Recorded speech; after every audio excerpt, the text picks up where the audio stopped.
Let's call the City of Milton Common Council meeting budget public hearing to order on Wednesday, November 13th at 5:01 p.m. And can I get a confirmation of appropriate meeting notice? The agenda was posted at Dave's Ace Hardware, Piggly Wiggly, and Milton City Hall. Okay, is there a motion to approve the agenda? So moved. Second. There's a motion and a second. All those in favor? Aye. All those opposed? The motion carries, and we have an agenda, and we have Alderperson Jerry appearing by phone. So if you're hearing an extra voice, you're not seeing the person. That's what's going on. So we will stand for the Pledge of Allegiance. I pledge allegiance to the flag Of the United States of America and to the republic for which it stands, one nation, under God, indivisible, with liberty and justice for all.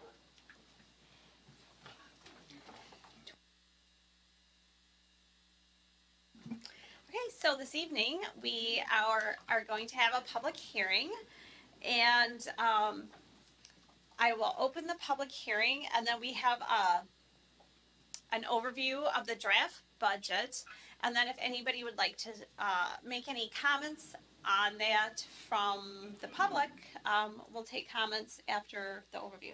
Does that sound good? However you want to do it. Okay, we'll do it that way. Okay. I just wanted, everybody up here has already seen this, and Mike, I don't remember if you had already seen this or not, but for our young man in the room, you can learn about a public budget. Revel your friends with it tomorrow at school. This is a really truncated version of it, though. I didn't know who was going to be in the audience, so. Real quickly, again, 2019 recap for the City of Milton. City of Milton is the fastest growing city in Rock County, lowest tax city in Rock County, $31.3 million of increased and equalized value in 2018. Expenses in this budget have only increased 2% from 2018 to 2019. We've improved over 16% of the city streets, and there is still no new borrowing. In this budget as presented this evening, or as it still stands, there is an increase of only 2.23% to general fund expenditures in this budget. That number has actually decreased slightly since you first saw this presentation back on October 15th, and that's due to the adjusted expenditure restraint number that we received since that time. The contributing factors that went into the 2020 budget construction, city growth, obviously. The city has had a net new construction of 2.54%, thereby allowing the city to increase its legal tax levy. However, that only amounts to $62,000, but still, it's still an increase. That 2.54% is the result of over $10 million worth of new construction within the city. The budget also we have to always consider expenditure restraint and levy limits, which are state imposed caps. And then, of course, the affordability piece. When developing the budget, we look at maintaining services that are affordable, and then the can versus should question. City growth, we'll break down each one of those just a little bit, not to go into all the history again, but city growth, Milton was the fastest growing community in Rock County. The city realized an overall increase in value of approximately $31.3 million in 2019. This number was just 18.7 the year before, and we've seen over $74 million worth of new growth in the last 3 years. That's up 21%. That means the city's value has increased over 21% in the last 3 years. That's pretty remarkable. Levy limits are based on net new construction. That is a cap that is put on local municipalities that limits the amount of money they can levy. Levy means the amount of tax dollars we can collect. Expenditure restraint is a cap placed on the state that says you can only increase your expenditures by a certain amount. Oftentimes, expenditure restraint and levy limits do not coincide. Typically you reach one cap before the other. But at the end of the day, we want to make sure that we qualify for both. What does this all mean? The city's 2020 draft budget will levy approximately $3.38 million. As presented on November 13th, meaning today, the draft budget qualifies for the state improved levy limits and qualifies for expenditure restraint. What will the impact be? the city's 2020 draft budget has only general fund expenditures increasing by only 2.23%. There's no reductions in service and no new borrowing. Maintains employee relations, maintains capital and infrastructure funding levels, and the city will not know the all-in tax rate until the school credit is announced by the Department of Revenue, probably sometime at the end of this month. But again, that school tax credit has no impact on the city's levy or no impact on the city's tax rate. So that's just that'll affect the overall mill rate. So the school district has already passed their budget. The county has already passed their budget. Black Hawk Tech has already passed their budget. We'll be the last of the 4 overlying taxing jurisdictions that pass their budget, and then the school tax credit comes off the bottom line. This budget maintains service levels. This budget maintains employee relation. This budget maintains capital infrastructure funding. This budget only increases general fund expenditures by 2.23%, qualifies for levy limits and expenditure restraint.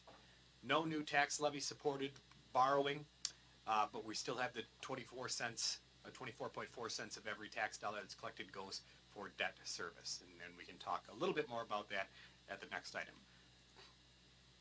As it stands right now, we'll have the public hearing this evening, and then we're penciled in to approve the budget on the 19th of November. Again, we don't have to approve the budget of the 19th of November.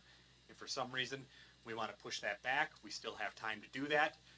But that's what we kind of all discussed a couple of weeks ago, so I just want to revisit that. So that is my really quick presentation. That was like 6 minutes, so that one was a lot faster than the last one. But that's all I wanted to kind of talk about in terms of a presentation.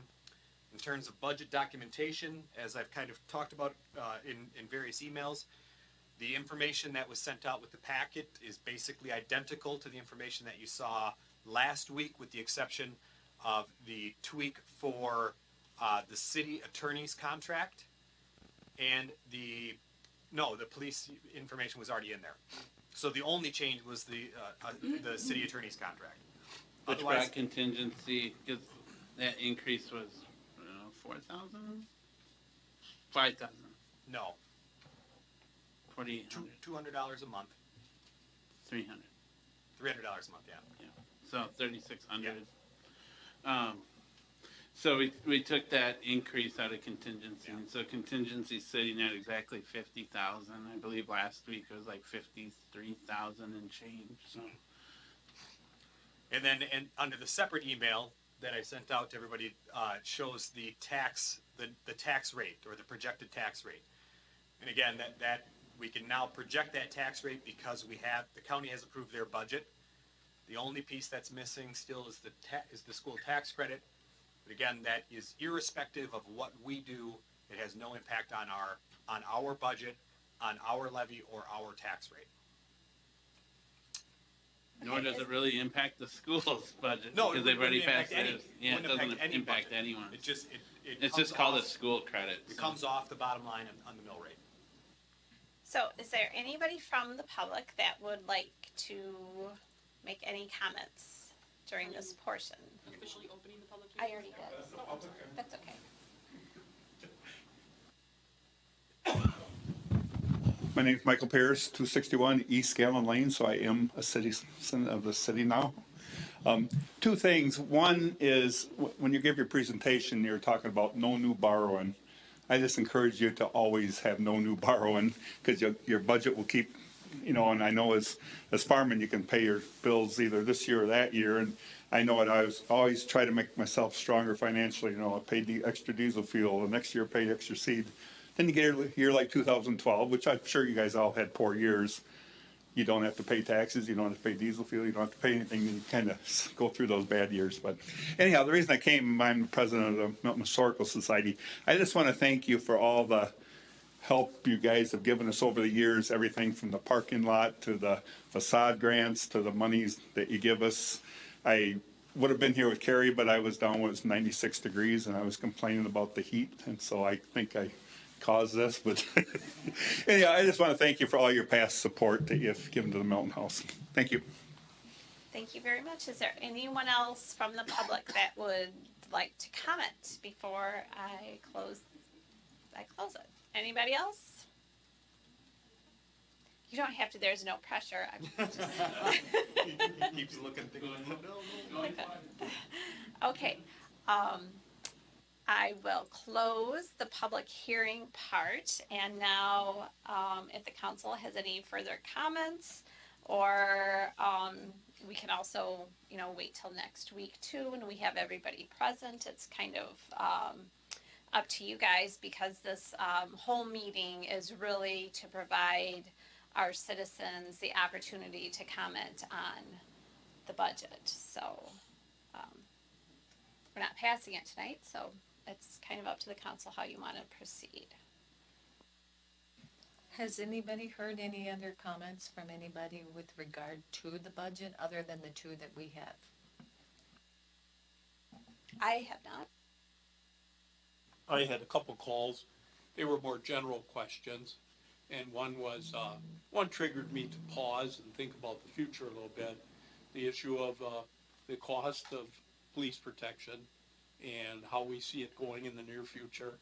Is it going to increase? At what extent would it increase over the next couple budget cycles? And valid question on the part of the person, and I tried to answer it as best I could. With the growth we have and things going on, there certainly will be some increases. And are there other ways of doing that? And, I think that's just something we have to look at all the time as a city and as a council, as we move forward. That was one call. And the other one was related more to just general questions in terms of debt reduction. And they appreciated our efforts so far, but again, I think as Mr. Pierce said so well, we want to be planful and think about getting that debt down even more. And the person put it this way, biting the bullet now so you don't have to bite it later. And so those were the two comments I got. So Thank you, Larry. Anyone else?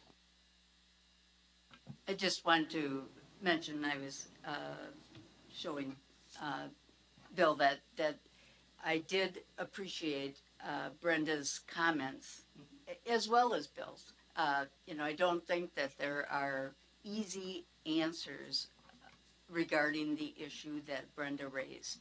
That looking at whether or not to address that issue one way or another is difficult. Do you look at looking to the future, or do you look at looking to the present? And it's kind of 50 of one and half, or 6 of one and half dozen of the other. It's horse apiece. well, there you go. It depends on how you approach the problem, as well as many things in our budget are. How do you look at focusing on the city? We have looked at many things in terms of focusing in on the growth.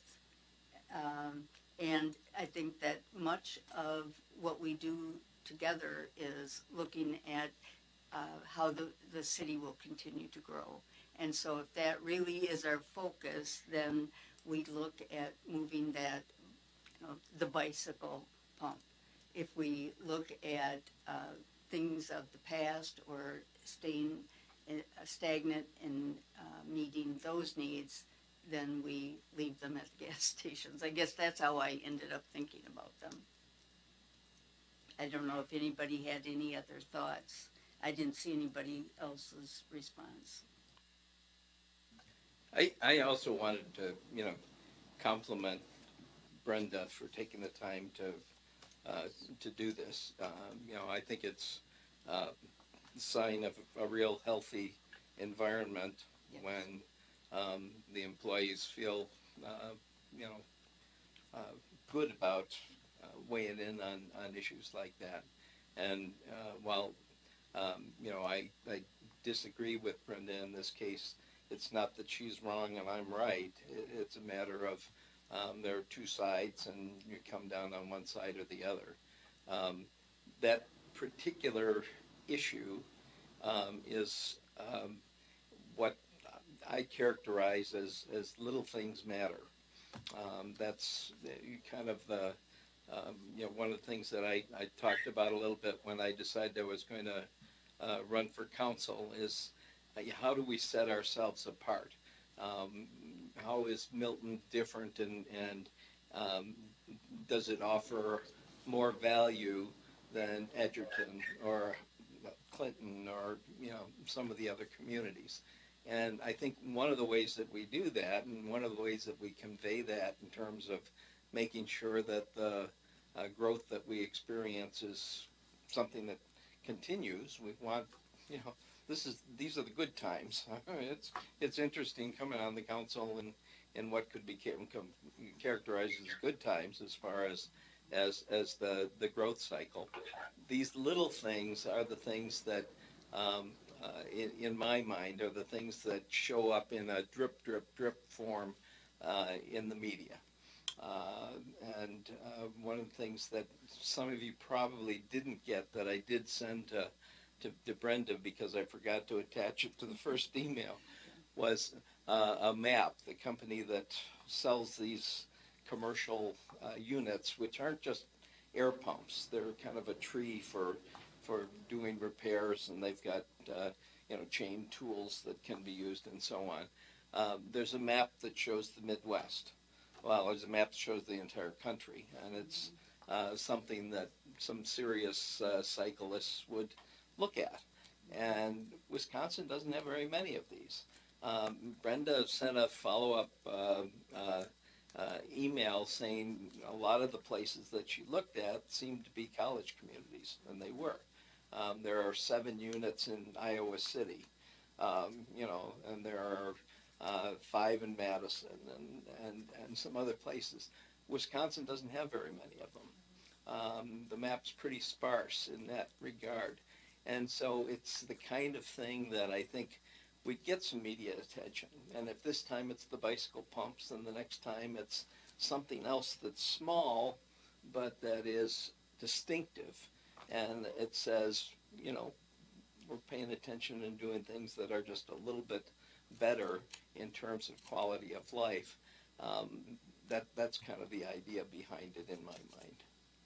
And that then attracts businesses. I think we can engage with the businesses on this kind of thing, and that may be an effort that we want to make on this one.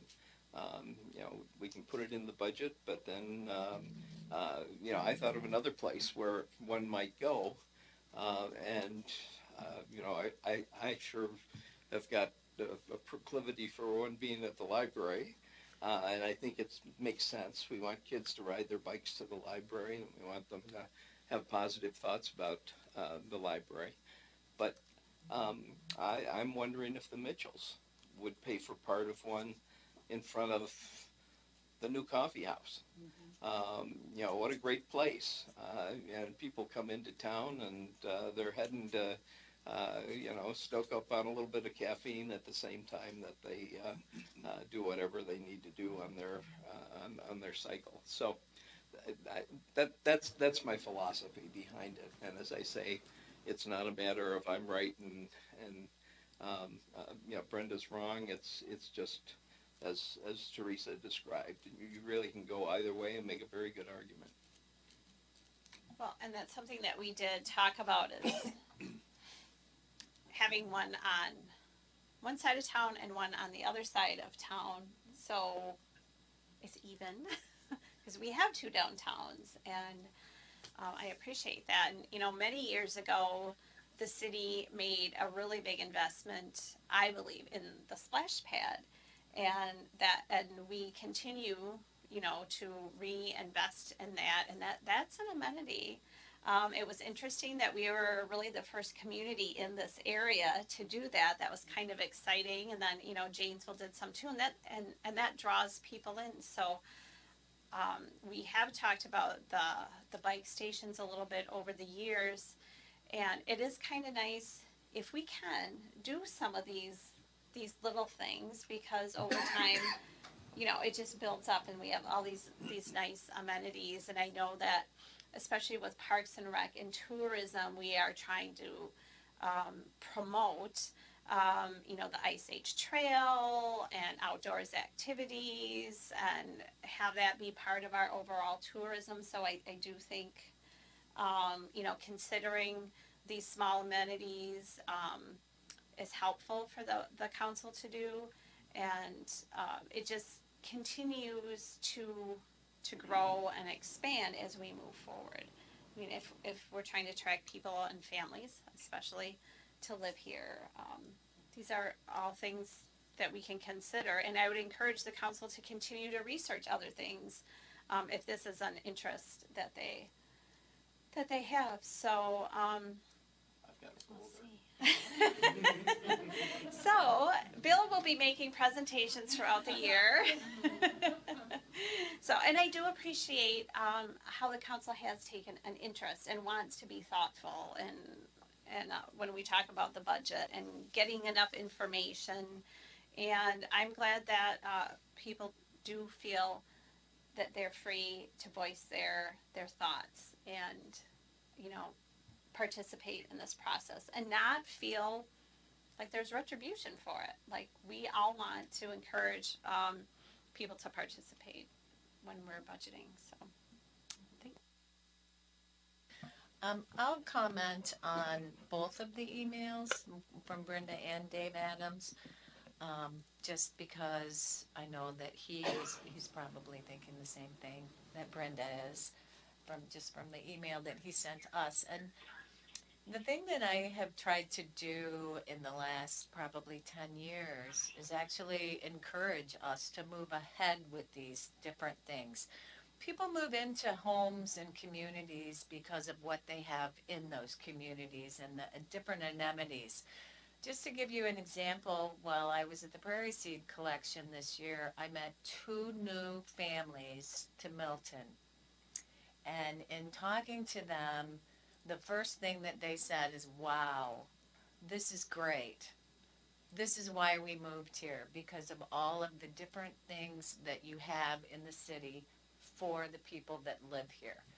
We knew that this park was going to be developed. We knew that you were going to be looking at this and looking at that. And that's what brought those people here. And one of them did formerly live here, but then she brought her friend. And that's what that's what this is all about. All of our growth, as you have that much growth, you have to increase the quality of life that people expect with that growth. And yeah, maybe we are going to be the first one in the area that actually has a bike station, but guess what? We are Milton and we are better. So why not? That's all. anything else for anyone on the budget before we move on to discussion and possible action to adjust the tax levy? Anything else? Larry? I just want to clarify. So we could decide to approve the budget on the 19th, is that correct? Yes. Yep. Okay. I think that's kind of the plan that we were all leaning. That's where we're at. Yeah. I just want to clarify. Yeah, and people can still come on the 19th. Correct. I mean, we'll have public comment. So if you missed out on the budget hearing tonight, you can, there's one more opportunity. I think that's important. Mm-hmm. To know that, so Yep. that's- Yeah, and we're gonna have more Boy Scouts on the 19th too. I'm sorry. Oh no, you didn't interrupt. Anything for anybody else? Jerry, anything? Okay, all right. So we'll have a bike to council day. And we'll figure out how to work those new stations. Maybe, I shouldn't say that. I don't know, but we could. Yes. Okay, we're gonna move on to number 5 then, if everybody's good with doing that. Okay, so we talked a little bit about this last week. Again, we don't have to vote on this tonight. We can if you want to. We can have more discussion. It's up to the council how they want to proceed on this item. And this kind of dovetails with the 2 attachments that were sent out yesterday after I got the county levy.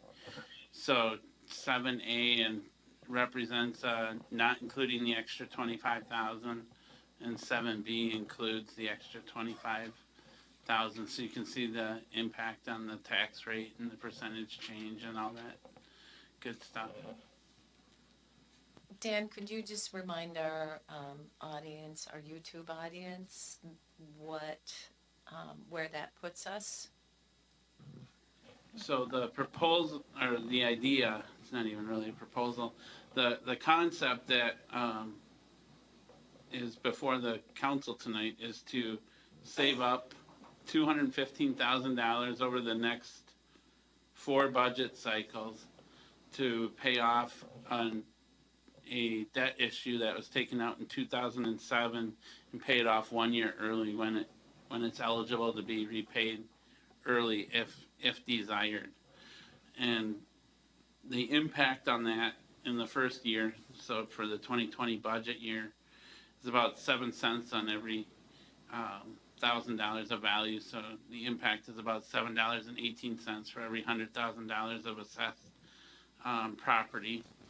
And that would take the city tax rate from $9.71 with the budget as shown on as discussed on the previous item to $9.78 per thousand. That's the quick elevator summary. I don't know if there's additional questions as to. And these are, a lot of these things we're getting ready to have to do repairs and replacement on, is that correct? From what I could gather from the bond documents from 2007, a lot of it was spent on roads. Some of it was repairs at the library that have actually since been remodeled and actually probably don't exist anymore. So, because it'll be 20 years old by the time 2027 rolls around, so.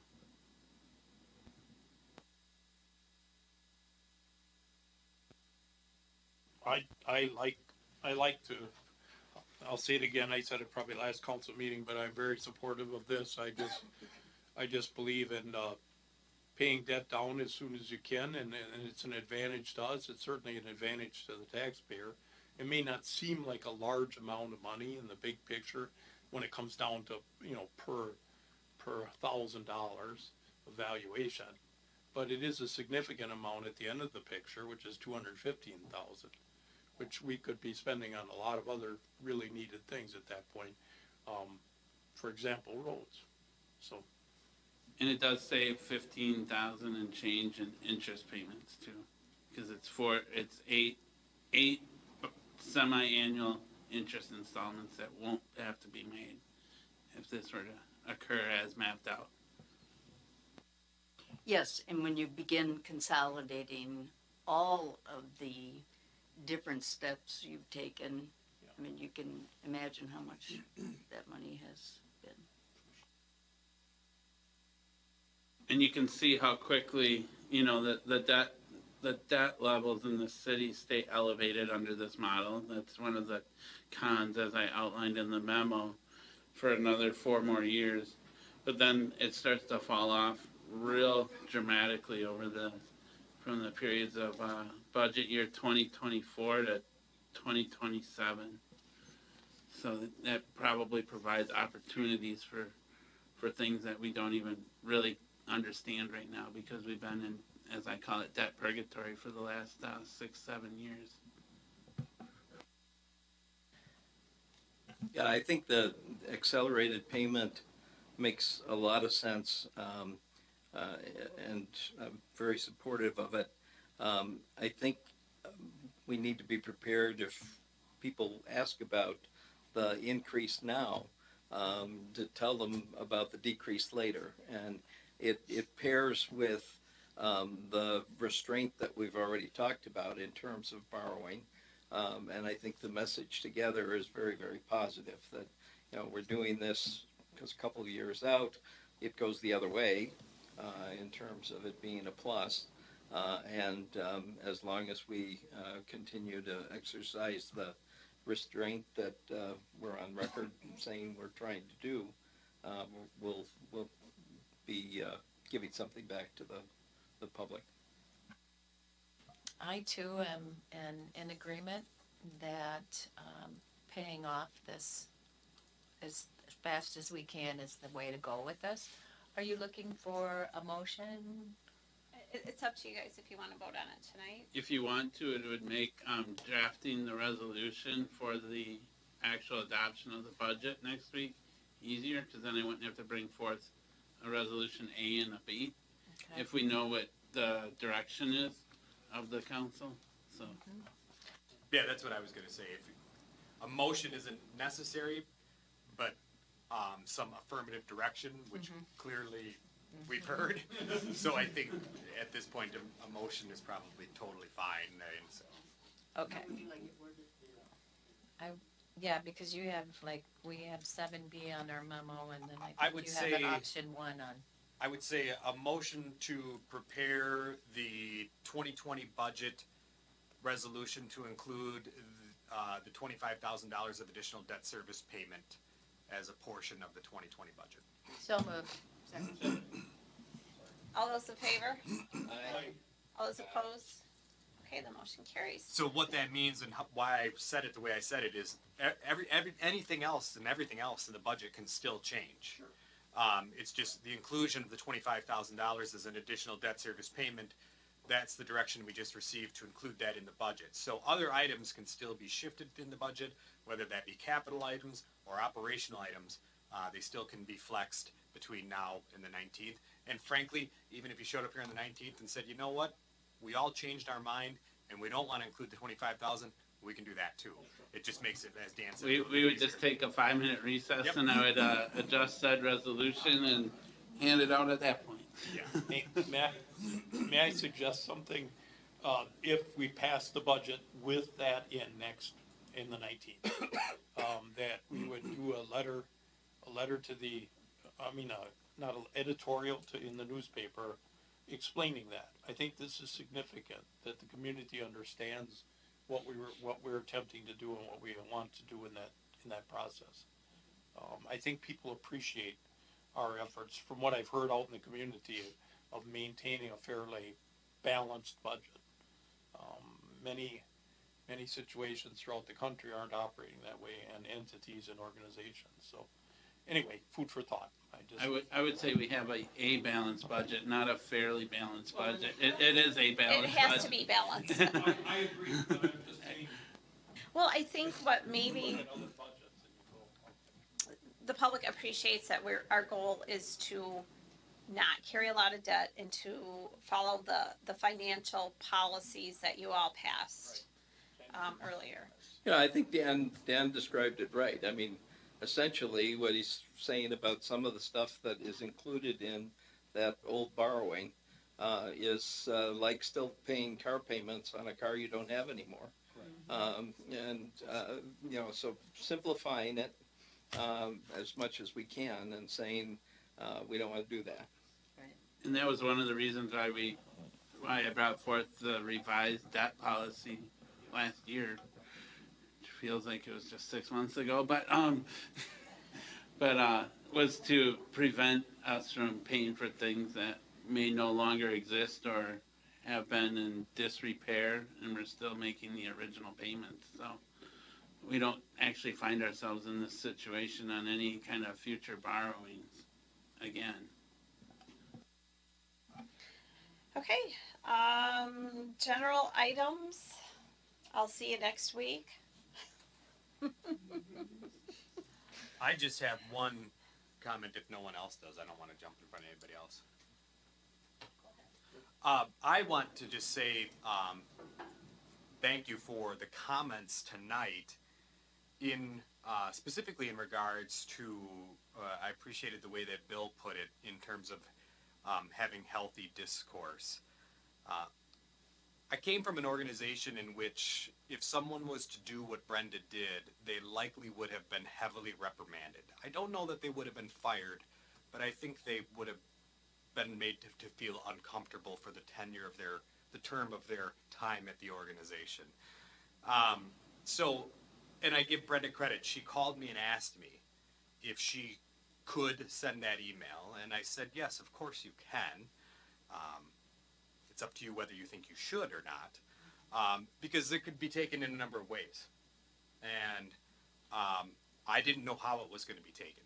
And the comments tonight were incredibly refreshing and honestly put me at ease in the sense that, there could be retribution taken on me for allowing that. And so I appreciate the comments that folks made tonight. And I agree with Bill. I hope it is a sign of a healthy relationship and healthy discourse. So it's just nice to hear. I don't think it's very common. It is nice that we practice what we preach. Anything else for anybody? Yes. We have to do the leaf collection a little bit different this year, so, I have had a Why couple would that people be, ask Howie? about that. yeah. What kind of excuse is that? Oh, well, we have been blamed for snowing, so. Oh, yeah, that's, how could we not be ready for it to snow? That's, heard that more than once, but, anyways, when we plowed, we tried to plow around as many of the big piles as we could. So that's where they didn't go close to the curb, so now because it's cold out, they're going around there scooping up the piles. And then, where we take them out to Reesters, they said that was all right. Usually we have them in the machine, in the vac truck, and they're really small. But they said it was still okay to bring them out there, so they helped us out quite a bit that way. So we're going around. They probably got half the town of the big piles done today. They're going to do the west side tomorrow, and then when it thaws out next week like it's supposed to, then we'll go around and scoop some more of the smaller piles up, and then we'll sweep the streets. So. And then we're hoping no one puts any more leaves out, because it's kind of past the time, but when it's warm next week, we plan on sweeping the streets too, so. Anyways, that's the current process, unless it snows every other day like it's predicted again, so. But it's supposed to be warm, so. Well, and we appreciate how flexible everybody has been with the weather, including our citizens. Because I don't think anybody was exactly ready for this. Even if you're a big winter lover, it was a little bit shocking, I guess. Is there a motion to adjourn? Second. All those in favor? All those opposed? The motion carries. See you next week. Stay warm out there.